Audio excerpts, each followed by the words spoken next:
رسول اللہ صلی اللہ علیہ وسلم نے فرمایا، جو شخص اللہ کی راہ میں جہاد کے لیے نکلا، اللہ اس کا ضامن ہو گیا۔ اللہ تعالیٰ فرماتا ہے، اس کو میری ذات پر یقین اور میرے پیغمبروں کی تصدیق نے اس سرفروشی کے لیے گھر سے نکالا ہے۔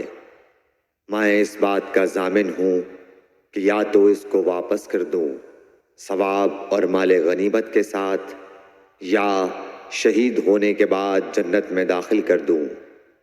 رسول اللہ صلی اللہ علیہ وسلم نے فرمایا، اور اگر میں اپنی امت پر اس کام کو دشوار نہ سمجھتا تو لشکر کا ساتھ نہ چھوڑتا، اور میری خواہش ہے کہ اللہ کی راہ میں مارا جاؤں، پھر زندہ کیا جاؤں، پھر مارا جاؤں، پھر زندہ کیا جاؤں، پھر مارا جاؤں۔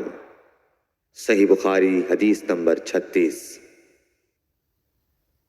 حضرت صلی اللہ علیہ وسلم نے فرمایا، جو کوئی رمضان میں راتوں کو ایمان رکھ کر اور ثواب کے لیے عبادت کرے، اس کے اگلے گناہ بخش دیے جاتے ہیں۔ صحیح بخاری حدیث نمبر 37۔ حضرت صلی اللہ علیہ وسلم نے فرمایا، جس نے رمضان کے روزے ایمان اور خالص نیت کے ساتھ رکھے، اس کے پچھلے گناہ بخش دیے گئے۔ صحیح بخاری حدیث نمبر 38۔ حضرت صلی اللہ علیہ وسلم نے فرمایا، بے شک دین آسان ہے، اور جو شخص دین میں سختی اختیار کرے گا تو دین اس پر غالب آ جائے گا اور اس کی سختی نہ چل سکے گی۔ بس اس لیے اپنے عمل میں پختگی اختیار کرو، اور جہاں تک ممکن ہو میانہ روی برتو، اور خوش ہو جاؤ کہ اس طرز عمل سے تم کو دارین کے فوائد حاصل ہوں گے، اور صبح اور دوپہر اور شام اور کسی قدر رات میں عبادت سے مدد حاصل کرو۔ نماز 5 وقتہ بھی مراد ہو سکتی ہے کہ پابندی سے ادا کرو۔ صحیح بخاری حدیث نمبر 39۔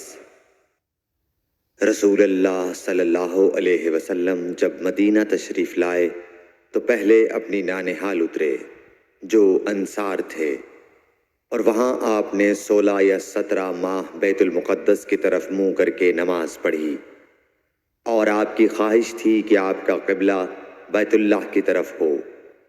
جب بیت اللہ کی طرف نماز پڑھنے کا حکم ہو گیا تو سب سے پہلی نماز جو آپ نے بیت اللہ کی طرف پڑھی عصر کی نماز تھی۔ وہاں آپ صلی اللہ علیہ وسلم کے ساتھ لوگوں نے بھی نماز پڑھی۔ پھر آپ کے ساتھ نماز پڑھنے والوں سے ایک آدمی نکلا اور اس کا مسجد بنی حارثہ کی طرف گزر ہوا تو وہ لوگ رکوع میں تھے۔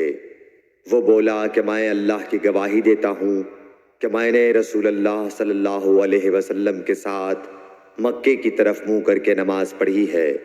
یہ سن کر وہ لوگ اسی حال میں بیت اللہ کی طرف گھوم گئے، اور جب رسول اللہ صلی اللہ علیہ وسلم بیت المقدس کی طرف منہ کر کے نماز پڑھا کرتے تھے، یہودی اور عیسائی خوش ہوتے تھے، مگر جب آپ نے بیت اللہ کی طرف منہ پھیر لیا تو انہیں یہ امر ناگوار ہوا۔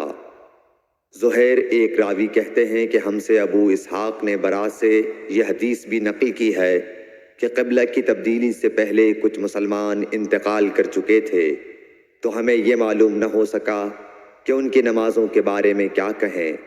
تب اللہ نے یہ آیت نازل کی، وَمَا كَانَ اللَّهُ لِيُضِيعَ إِيمَانَكُمْ، سورہ بقرہ آیت نمبر 143۔